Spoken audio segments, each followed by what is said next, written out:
Welcome back to Mass Appeal. Eating organic might sound pricey, but you can do it even if you're on a budget. Joining us with tips on how to do it is holistic health coach Renee Hastings from HastingsHealthyLiving.com.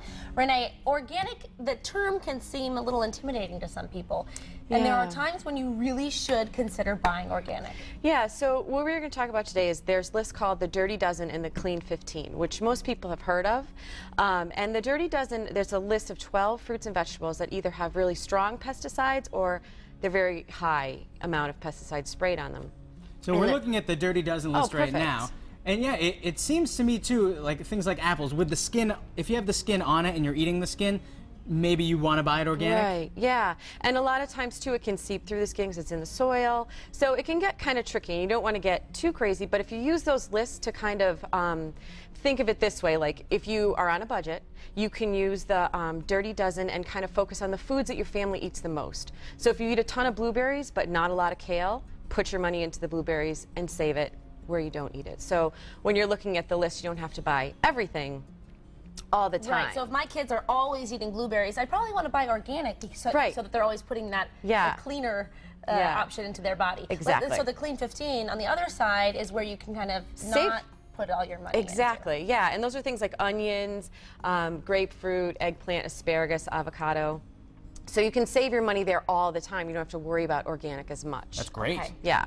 Now, I mean, of course, we want to talk about buying grains and nuts and all of that, but sometimes buying them can be a little pricey. Right. So if you're buying a big bag of organic quinoa, that can cost almost up to $8.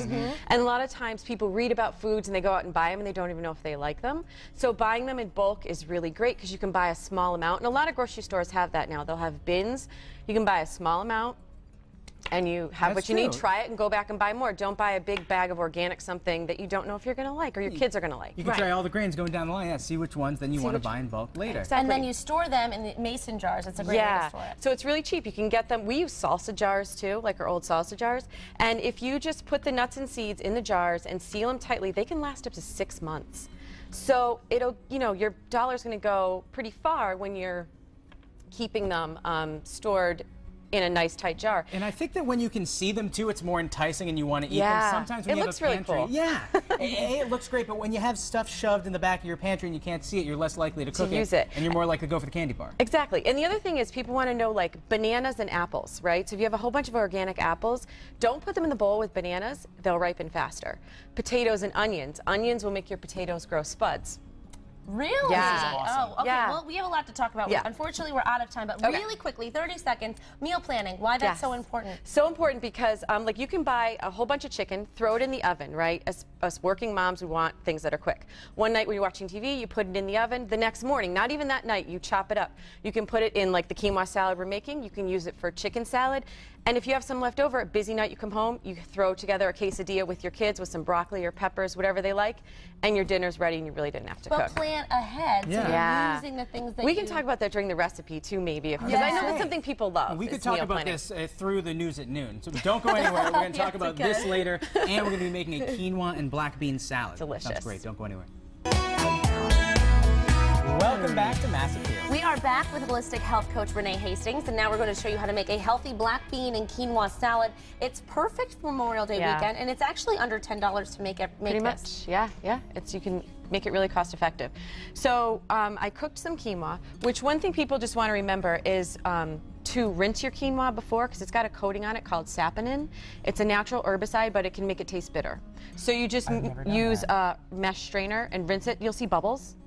Really? And you need to use a really fine strainer. Yeah, like really fine strainer like this one. Because otherwise you'll be in trouble. What kind of, does it matter the temperature of water, or just rinse it off? Cold water is fine. Yeah, just rinse it off. It'll run clear. Okay. And then you'll know it's good to go. So once we do that, we boil it, and it's not like pasta. It's 2 to 1, right? 2 to 1. Yep. 1 cup of quinoa, 2 cups of water. It takes about 12 minutes. So it's really, really fast cooking too. And it's a complete protein, so it's really easily digestible by your body. And it's yummy. And it's yummy. Also that. Yeah. So we have some cooked quinoa. We have some black beans. Do you want to add the black beans? I would love to. We're going to keep out the cilantro because Ashley gratefully shared she doesn't like cilantro. No, but I didn't want it to be all about me, but thank you. No, but some people out there some people don't like it, cilantro. and a lot of times people say it tastes like soap. So you can use parsley. Parsley or maybe basil. Maybe basil. Might be a little strong. Yeah, I might never. So, and I also have a pepper here, and I was telling Seth and Ashley, what are you doing? Oh, no, nothing. I'm making sure that I'm mixing it up good. I don't want to disappoint you, Renee. Nope, you're good. So here's the trick with This the is pepper. your pepper cutting extraordinary trick. Yeah, I don't know where I learned it, and maybe people cut it like this. But people, a lot of times, my clients will say, you get the seeds everywhere. So all you do is you cut off both, and I shouldn't cut on your thing, but I usually put it on a paper towel. All right, so then you have your pepper like this, and then you just go around, blowing your mind, right? My mind is blown right now. And then you don't have any seeds. That's great. So you cut the top, you cut the bottom, then You get a flat surface, and then you simply go around and you cut around all the ribs, and you don't have a bunch of seeds. What a good idea. Now, do you That's cut? I cool. don't like to waste all that. Nope, you cut that off you too, will. and you use the bottom. This part. So, Like so you just did. Very delicious. then there's some onion. Do you want to chop some onion? And or do you want me to chop No, the onion? I'll chop it. All right. I might cry. That's all right. It's an emotional moment for me when I cut onions. So, I know, right? So, but I don't. Is there a fancy way to cut onions? no, there's no fancy. no onion whatever, trick. whatever feels best for you. It's usually. I don't know. We'll see how this Yeah. goes. Now, Just what else? don't- Well, Ashley's cutting, because Yes. this could take a little bit. Yeah. What else goes in? Oh, to don't. this? Oh, I thought you were gonna cut it. Hold it like when you were holding it in your hand. I was like, This is not. We need a couple of lessons here. Don't try this at home, folks. so it's just basically it's black beans, it's quinoa. It's onion. If you don't get to cut it, that's okay. The pepper, and then the dressing. So the dressing really pulls it all together. It's 1/3 of a cup of olive oil. Okay. It's the juice of two limes. Now, could you use lime juice if you don't have fresh limes on you? Sure. All right. I don't know how much that would be. Oh, there is, on the back of the bottle. Oh, all right, good. Yeah, that's Someone nice. who's gotten, lime in the can all the time. Yeah, so know that's that. fine. You could totally use that. And then one more. I like it limey. It's like gives it a little refreshing taste. Yeah. And then there's just a teaspoon of cumin or cumin. People say it different ways. It's a potato thing. Yeah, totally is. And a tablespoon of maple syrup. Ooh, local, fresh maple syrup. Maple syrup. And 2 tablespoons of red wine vinegar. I've also used balsamic too. Okay. If you don't have the red wine You know vinegar. what someone turned me on to the other day? Champagne vinegar. I Ooh. love it.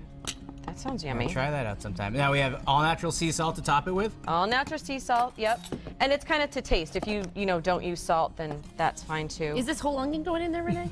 No, that's good. Actually, might Are need you to go to the sure? hospital. Yeah. No, that's fine. That's Are you fine. okay? No, you I'm gonna make it? And so you just this is a giant whisk.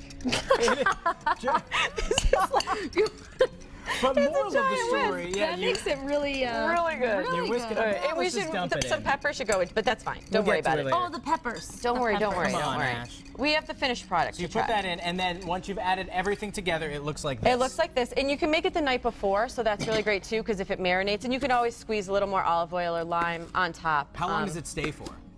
Oh gosh, at least 3 days. That's not And bad. you know At what? least 3 days. It's not one of those creamy, high-calorie salads. Right. It's light and it's healthy. And like we talked with meal planning before, if you make this and some chicken, it can go a really long way because you could put the quinoa on a salad, you could put it Right. with chicken in a wrap. Now, unfortunately, we're out of time, but Okay. we want to make sure that we say hello to Nora. Hey, Nora. And- It's my daughter, she's 2, she's watching. Hi, Nora. Hey, Nora. Hey. So cute. Also, thanks to our friends at Grocer Floors. Check out these